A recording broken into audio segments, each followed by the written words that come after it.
karo Bagong Sereng yuk. Aku ora tukoke gula batu.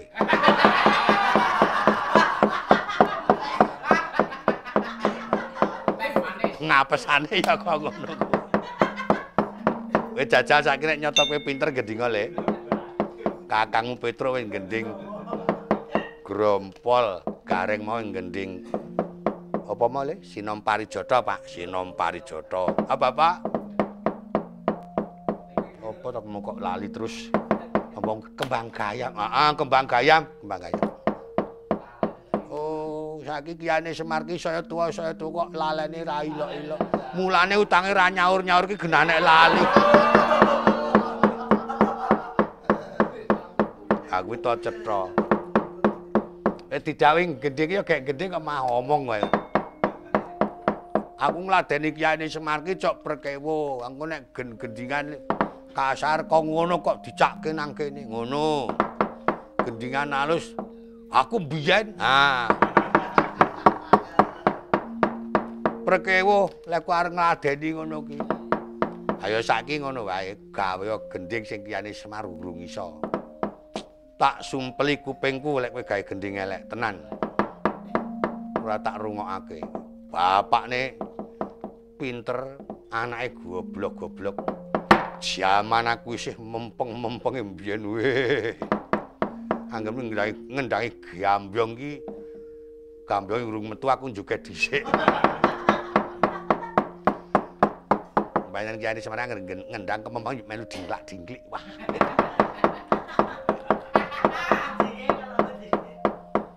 Ini saiki ora. Ambo saiki ki ubyang-ubyung karo bocah-bocah ki ben mundhak pengalaman aku ki jane ya isih karep ngono ning Semarang nek dikelirke.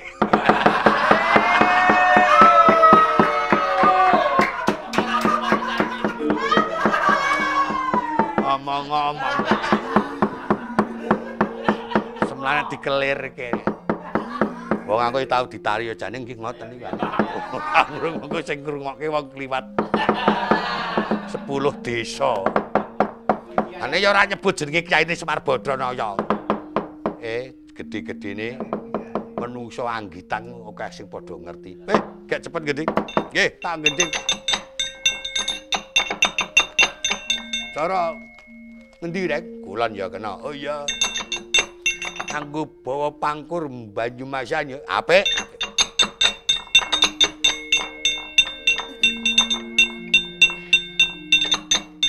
Pangkur kok cara nggih cara kula niku nggih duwe pangkur, Semarang nggih duwe pangkur.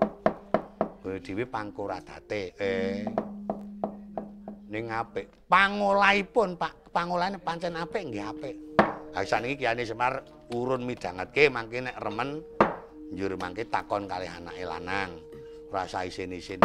Aku nek takon karo Bagong iki lambene njuk ngambler sapa-sapa.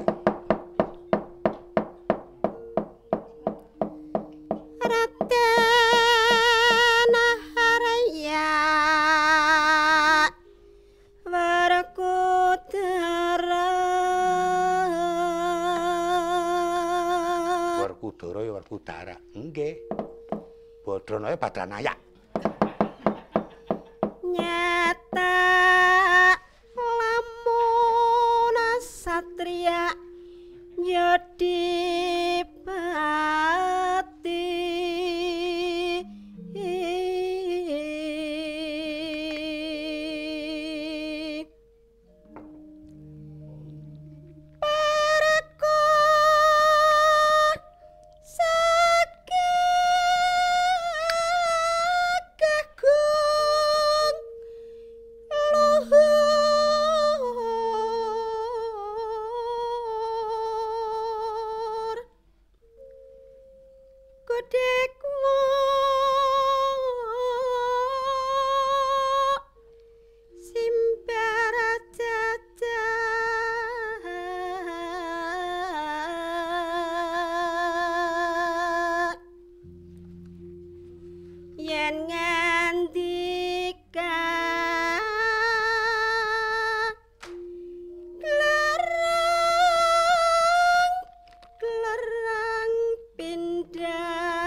dasar satri ya prawira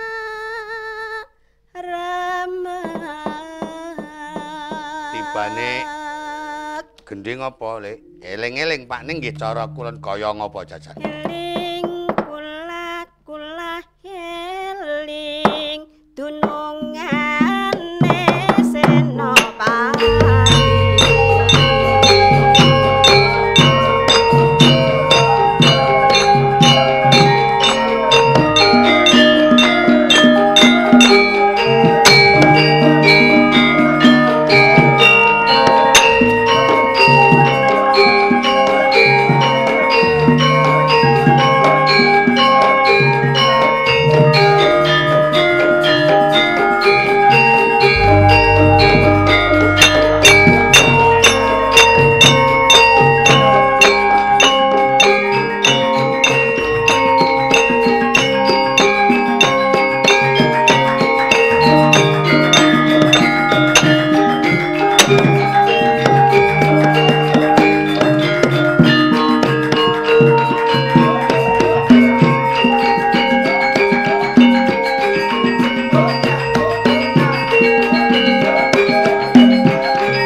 gending apa le?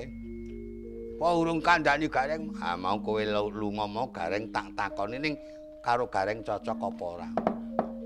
Eling-eling Pak. Ah rak ngono. Ah rak cocok tekse iki kowe ya pinter, Gareng ya pinter nyatane.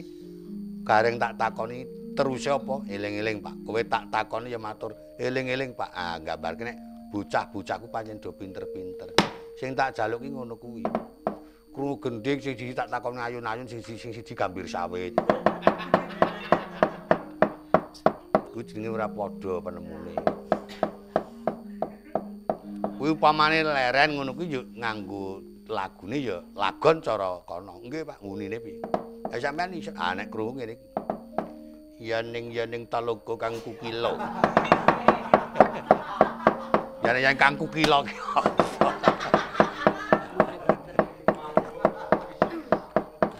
Mambeng tapi sing wong ora iso kok nyela-nyela. Bocah-bocah. Aku wis seneng anak-anakku padha duweni pikir maju mungguing nguri-uri budaya. Ning dadi pangertimu nggih. Ndara Janaka iki mau entas paripurna nggone tapa. Sakjroning lenggah aku wis ngadhep ning Ndara Janaka durung kersa anabda. Lah sing kaya ngono mau pikir aku ki ana werna loro. Ingkang sepisan apa mergo pancen sengkel dalan kuwi do minggat. Apa mergo pancen nampa gaiping jawata kang ing kono ora cocok karo sing dikersake bendaramu. Mula sakwise kowe do tak kumpulake ayo padha ngadhep ngono. Nek pancen kowe mengko sing diluputake, didukan ana sing kaya ngapa rungokno, nggambarke bendaramu tresna karo kowe kabeh.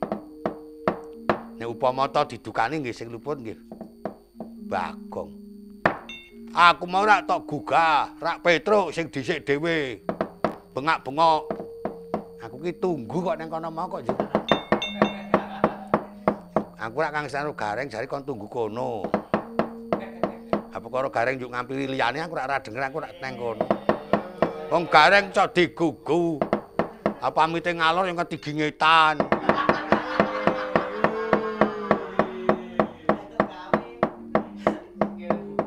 Ora tau to apa ning Jatirasa. Jatirasa, ora ana pertapan Jatirasa. Wis lungguh kono. Padha ora genah. Ayo padha diseba. Sak ora-orane yen kowe iki wong Panakawan wis ngerti tuladan. Nggonmu momong bendara ora ngemungake Ndara Janaka ning wit jaman suwargi bendaramu sing wis lenggah ing Kasidan Jati.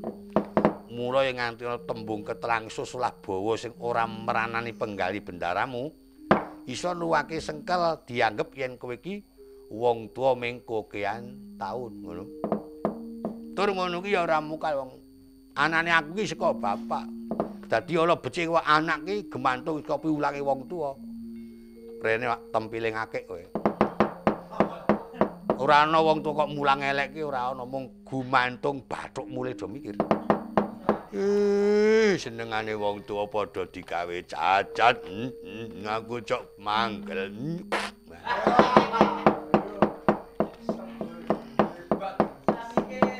Kok ngono kuwi senengane kiyaine anggere nesu wis. Terus ngetokake daya wisa. Monggo meratane wong semene kae. Nggih pun Bapak tindak riyen. Ayo mbok menawa mengko kowe karakuswan bendara banjur eling marang Purwa Duksinane anget yen dhewe iki suwara besing madu sigra paring dana nang kowe wong telu.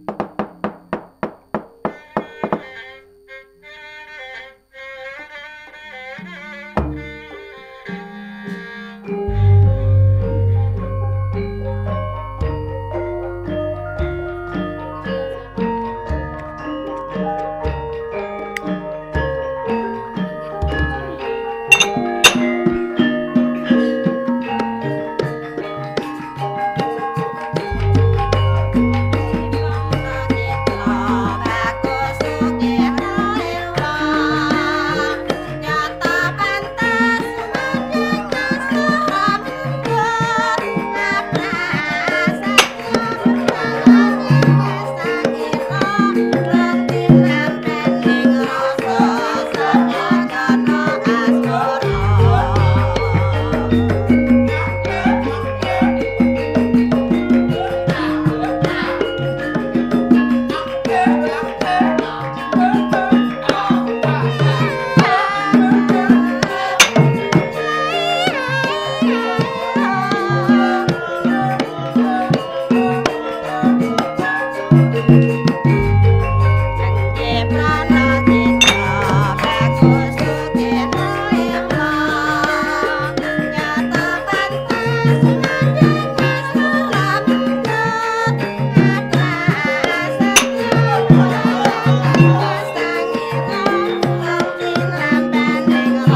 Ya semoga manungsanira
madyaning wana Tibrasara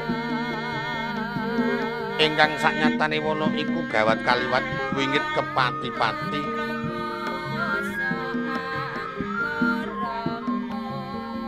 arang jalma ingkang wani manjing telenging wana akeh satu galak satu mandi ingkang samya dedunung wonten ing lebeting Wanadri ewa dene kinarya teteki marang satriya kang gentur tapane kathah satuwana kang samya mlajar ngupaya papan kang sepi jim setan prayangan engklek-engklek balung acandak jerangkong warudaya datan wenten kang kumawaning giri godha marang satriya ingkang andhong tapa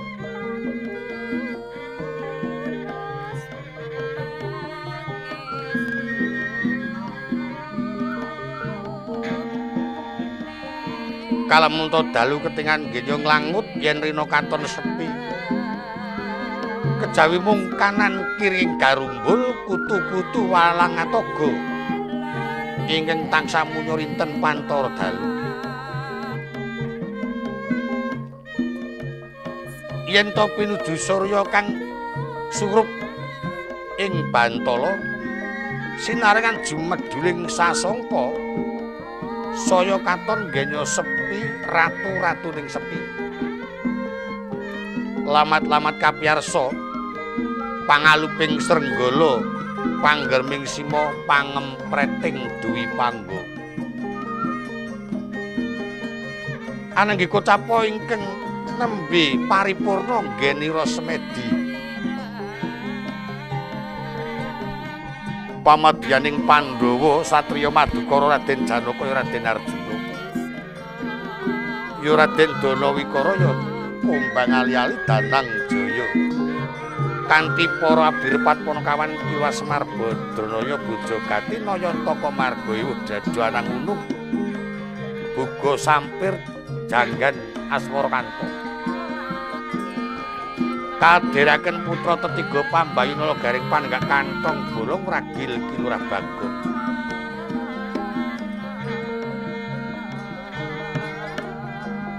Duk rikala semana anyaketi nggenya lenggah Raden Janaka kang nembe paripurna tapa. Kuninga pasuryan sang bagus beneh kelawan adat. Kejoting penggalih Kilurah Semar ajrih kalamunta nampi deduka.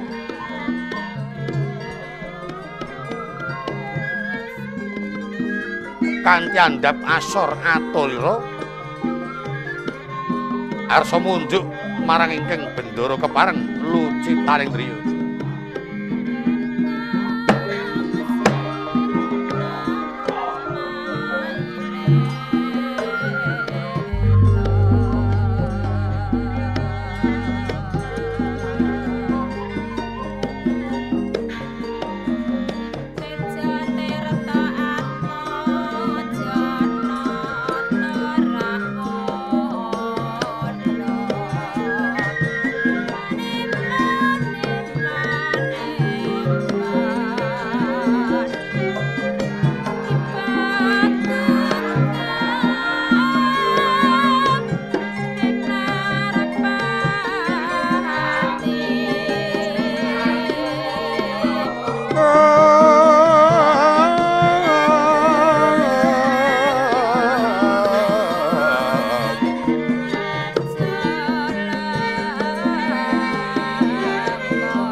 Mangun kaonengan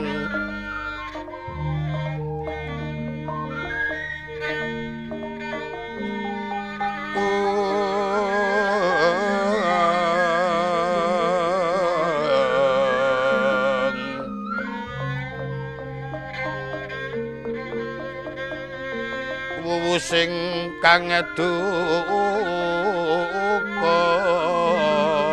cipta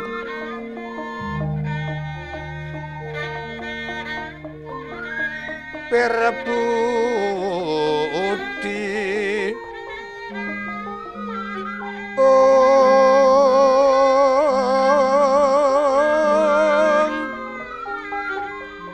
perbuti mandana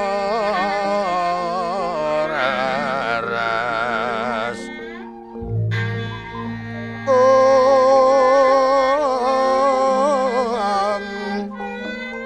raras rumedenging ngakoso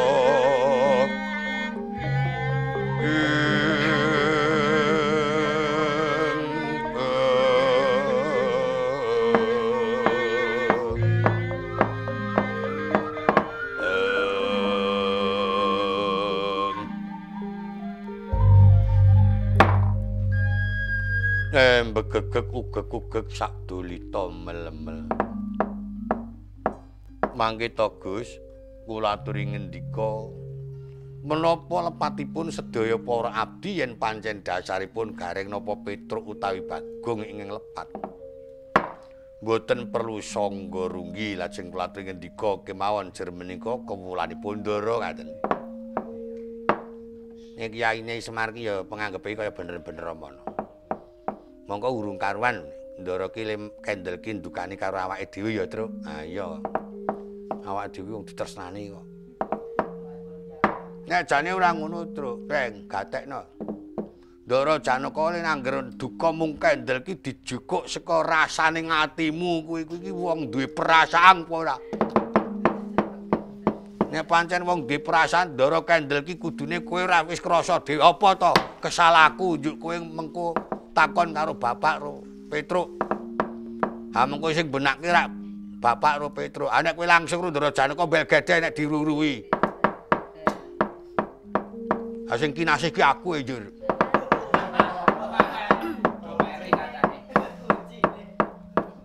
Anggepe kaya iya-iya kae. Ing atase ming Bagong kok ditresnani karo Ndara Janaka tangelam. Aja maido, penggali Ndara ki titenana, angger aku ora ana ora digoleki.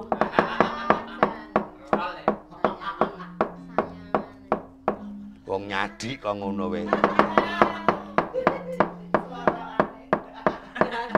Soale aku sing kena dipercaya kok. Samu barang lir ki sing bisa ambuka lan nutup kuwi aku. Ha iki kok nganti ninggal aku demen kewirangan po. Oh, Gong Bagong. Mbok kowe iki cok ora ngetok-ngetokke karo pegaweanmu ki ngopo kok le. Ha nyatane kaosku didelikke terus lung kaos. Lung kathok ning rana kolore.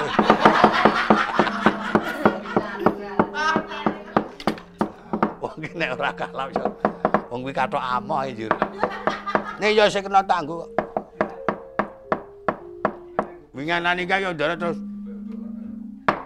kae Bagong paringana celana panjang. Terus dinai kok ora ana rite.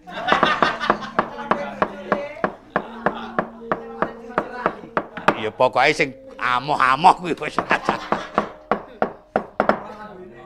Wong ki nek elek wandane kumalungkung kok ngono. Wong wandane kok ngono kok cok umuk lek mangkel.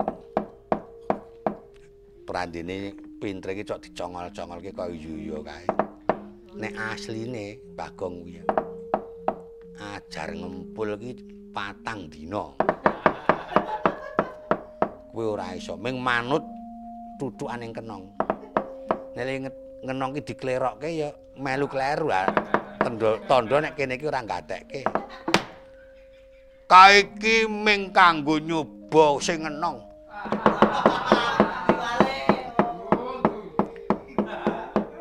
Titis apa durung? Ngono. Oh alah. Petruk ki wong blenyik kok ngono kok. Lho nek kowe ora aku ya pinter aku, Gong. Ora mesti, Truk. Aja njur. Pamirang.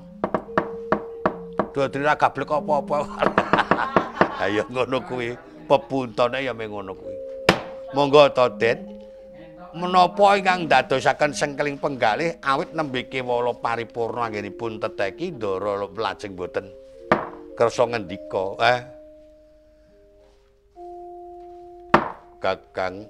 Kakang Semar Badranaya.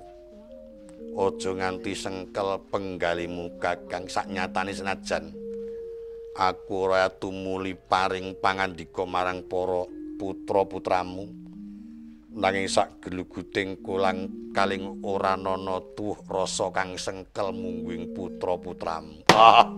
Mbegegeg ugeg-ugeg sak dulita mel-mel. Asemayar gandes obah pacak dodok lucak.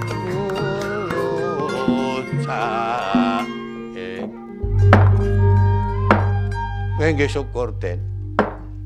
Hei. Aku tak takon, Pak. Takon apa? Kowe kuwi nek nyebut kok ora muni Estungkara Jagat. Hambok nyebut ki sing kaya pendhita kae. Sekaring bawana langgeng. Ngono. Dadi mengko upama ana anak putu nyuwun pirsa ki iso negeske ha kok begegek ki apa begegek ugek-ugek sak dulita yuk mamerke lemu nyandra penuduh sak piturute ya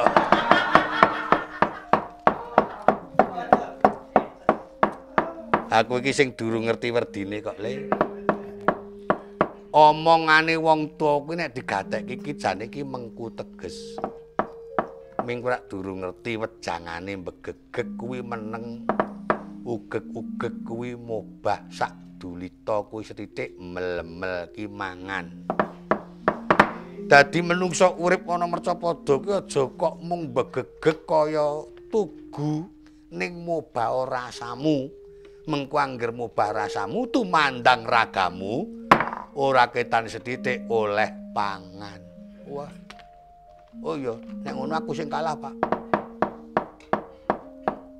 nek ngono iki simbok nang omah meneng wae ora lunga nyambut gawe iki ateges simbok begegek sing ugeg-ugeg kowe ya Pak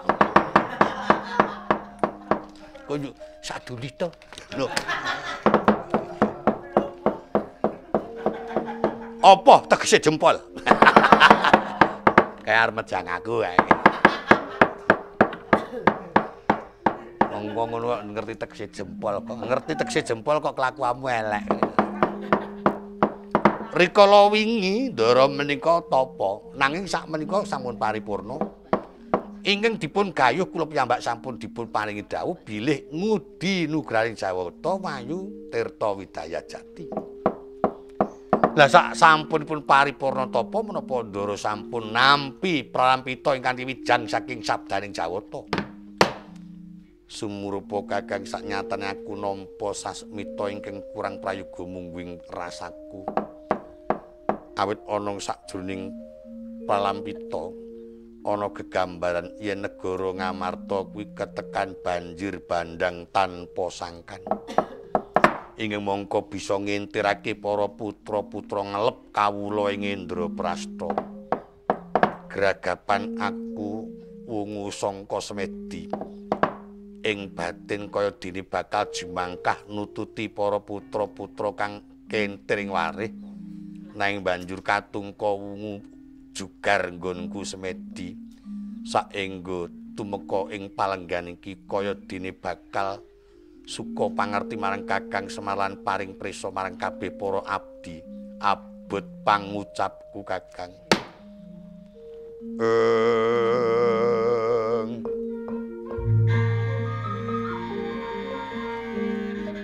mulat marang Sang Arjuna esmunya kamanungsan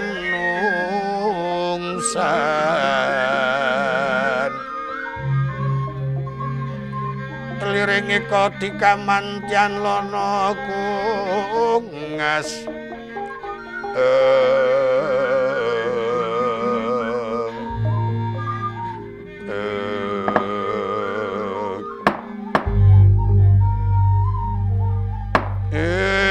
ora karu-karuan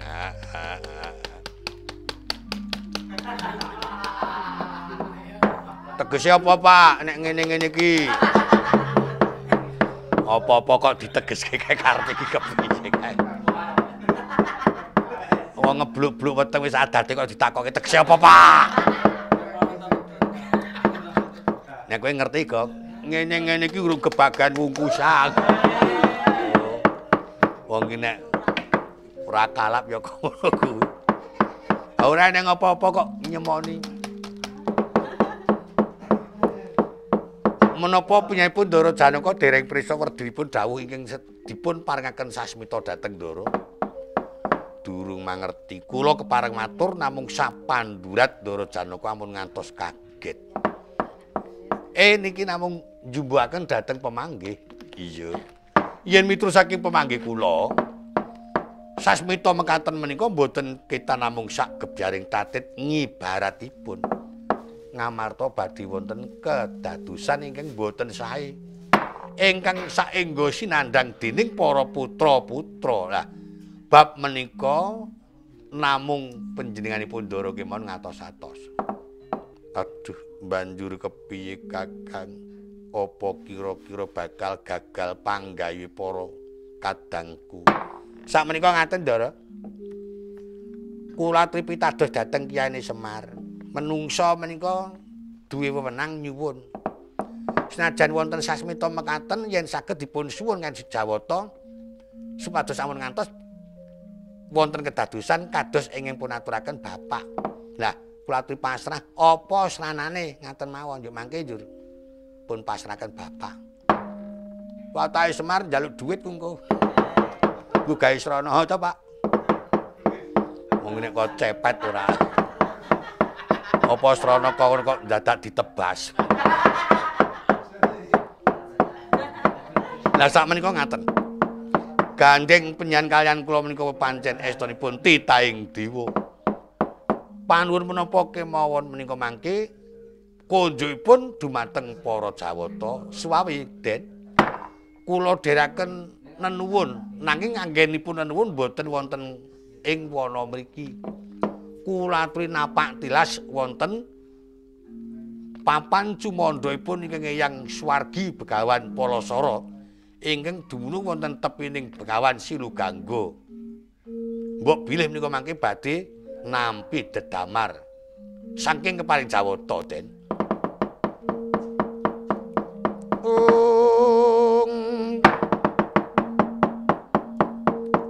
Mrata ing ngakasa muwus jroning driya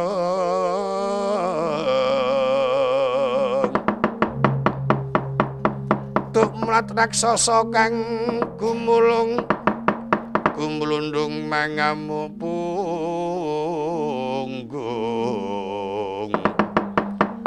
ngasta pusaka sanjata Pasupati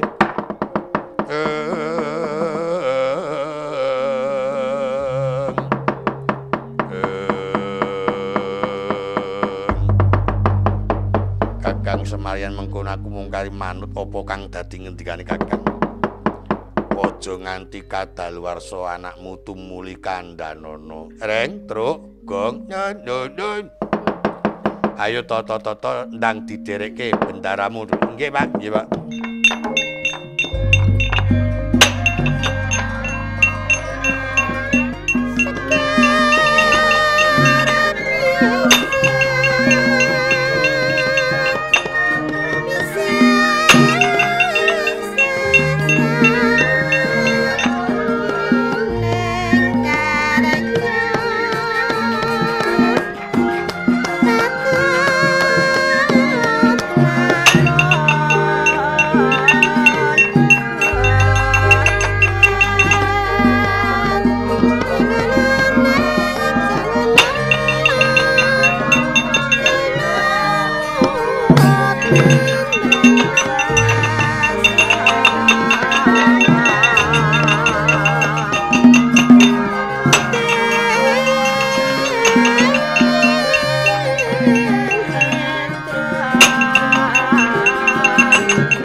lembah piring ulun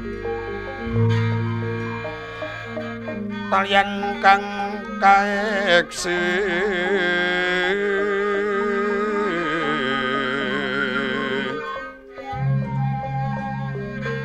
kang ngatur nuri sang cundha mane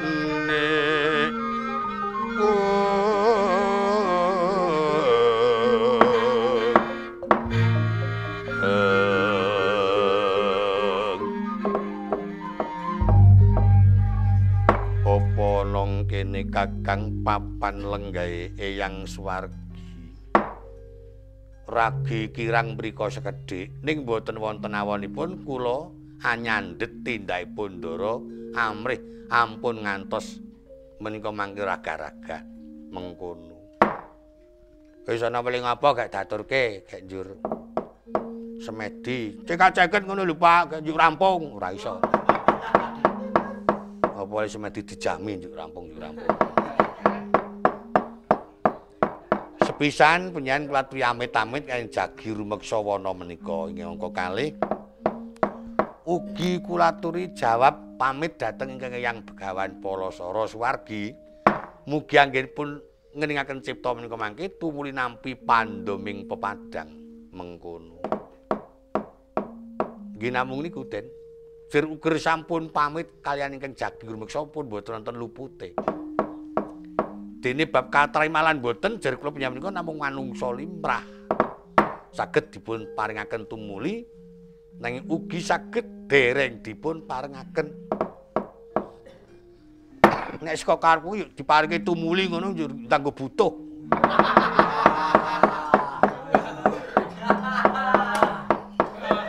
Kowe iki ya ana wae kok. Apa wangsit kok nggo butuh ki apa? Lah ngenteni jawing Jawata kok direndet-rendet ayo. Aku wis lak gejibak anak barang kok pun mboten samikirke Bagong. Bagong niku mangke angger diparingi napa-napa njur minggat. Njuk lali kewajibane. Kalau le ngejari ancur nganti dosat. Kuwi ngandel para Agong kaya kowe iki jane nek dipikir ki jan ya elek tenan. Sing ngomong aku lunga sapa nges. Wong gen aku nang omah wong le maringi kiyaine iki terus tak tukokke triplek kabeh kok apa-apa kok yo aku digawe Allah. Deme wis Allah lelakon kowe disekseni karo sedulur akeh kok yo angger lunga kliti elek. Le apik esuk kapan? Nyatane kowe mulih pucet. Ha karang yo melek kok yo.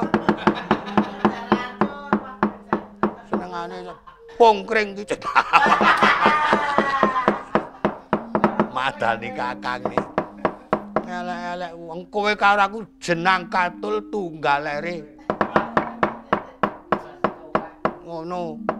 Nyatane padha dene nglakoni padha dene eleke kok dadak arep banyu segelas padha dene ngombe. Ah, kuwi nek meguru kok. Nek kuwi ora meguru kok banyu segelas padha dene ngombe. Lho tekse iki sepincuk padha dene madang ngono lho. Sing pokok ki jorok ngono wae. Wong ki nek ora kalap ya kok ngono. Nolo Gareng lan Petruk sing padha ngati-ati. Sak bisa-bisamu ayo aku dibantu murid enggal bisa nampa pepadang.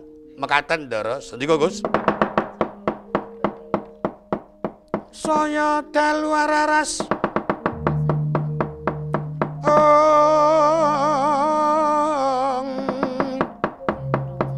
Abyar sorot lintang kumedap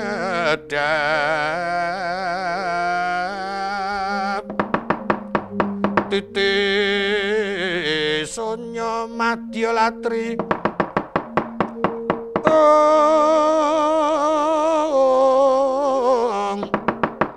lumrang gandaning puspita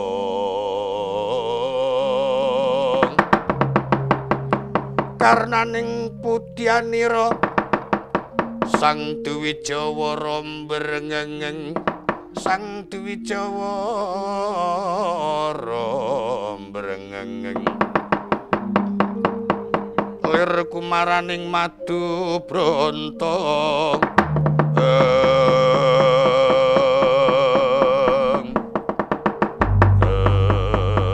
Pandya teka mangkon Kocapa Sang Danang Jaya duk nampi atur Ki Lurah Semar Badraya esti manah arsa nindakake marang wajibing satriya kang darbi panuwun marang Jawata ewadene derengan jumangkah saking sasana kang kita jumeneng katungka samirana kang langkung ageng Raden Danang Jaya wis tanggap ing sasmita yen iki bakal nampa cobaning Jawata katitik pedhoting barat sinarengan piyaking garumbul swara kang gumuruh ing sanyatane para wadyabala kang tatkala semana bujung Raden Wisanggeni kuninga yen ana satriya ingkang wenten kang sigra den perpeki aglis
Sandang walikan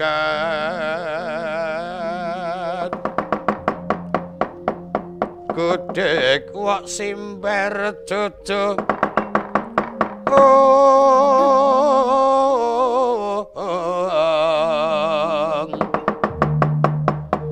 Wang malang lir wentis gangsir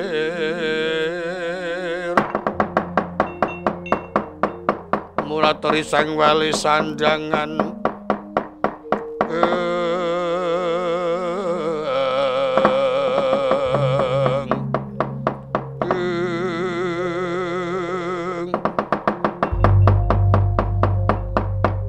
Adi tumenggung wonten dawuh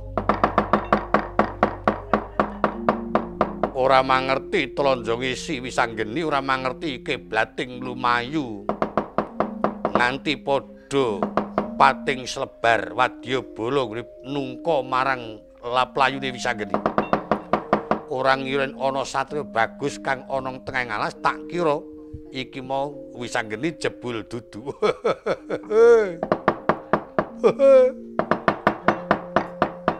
Satriya bagus kok mboten wonten cacate mung setitik cacate rombongane nika mblegendis ana sing kaosan sport ana sing ora klambi ana sing kaosan kalungan aduk Ora ndene nek sumuk-sumuk kok kalungan aduk iki ya renggo apa. Anggepmu karang aku ki lara lambe nek ngeces. Oh, jan elek banget kok sing jenenge Bagong. Tanggep bagus sih. Upama tok kowe bagus sih dasare bagus ki apa?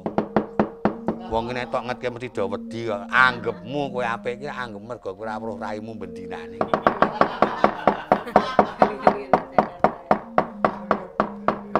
Satrio ngaku jenengmu sapa? Aja mati tanparan. Ayo ngaku jenengmu sapa, Nala Garing. Wonten dawuh ana prajurit pitakone ngampyak kowongan jolo nggetak kaya manuk. Kaya nggugu karepe dhewe ngilangake marang kamanungsane tanpa darbi trapsila. Niku genah senes tiyang Ngamarta, senes tiyang Ndarawati. Senes yen tiyang Wirata awit yen piyayi-piyayi ing sampun kula aturaken menika sedaya sampun mangertos dugi prayogi. Nek niku wong manca niku ketara cenanang-cenanang teng krebut. Serem apa kok. Sing mburi kae alah sandangane ngati. Sarunge apa kae jare biak ngrek, Mang. Jare dinggo kok.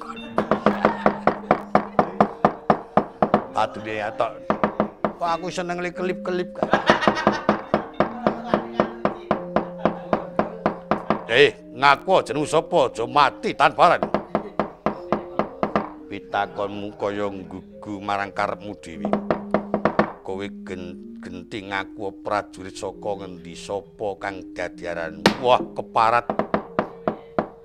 Ditakoni durung aku genti pitakon.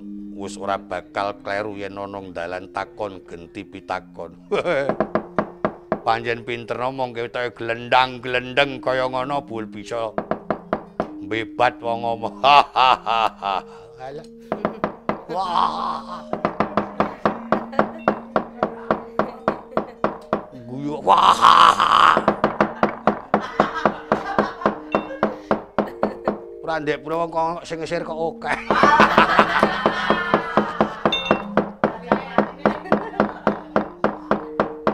Iki ya sing ora-ora kok. Ya sing ngesir wong kono kae ya sapa kuwi. Yen durung mangerti karo aku iki wrangka dalem. Simbar Kemloko. Pati Gustiku Prabu Dewaratmuka paring dalem nama. Aku Pati Mandura Saraya. Sing ana mburi tumenggung denda perkara.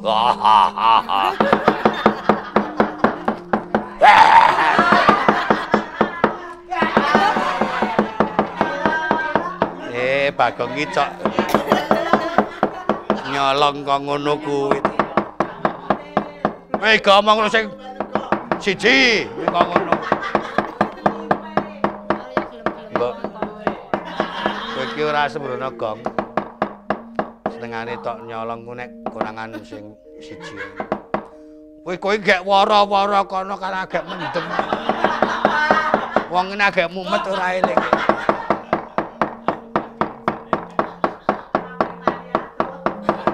Kowe ngaku sapa jenengmu? Satrio Madukaraku Janakaya Kumbang ali-ali Danang Jaya Walikiti. Sing ngisor kuwi sapa sing mripate kera tangane tekle? Wah, anggep iki kaya wenang-wenang di pundi-pundi mono. Senajan takon ya takon yang mbok aja cacating wong di ngomong-ngomongake tekle kera. Tekle ya ben kera ya ben teteke dhewe kok. Kowe seneng ngono ya karmu aku seneng tekle kok. Ditakoni urung aku malah ngamuk-amuk. Jenengmu sapa? Gareng kowe. Nesu. Ha sing dhuwur Petruk kantong bolong.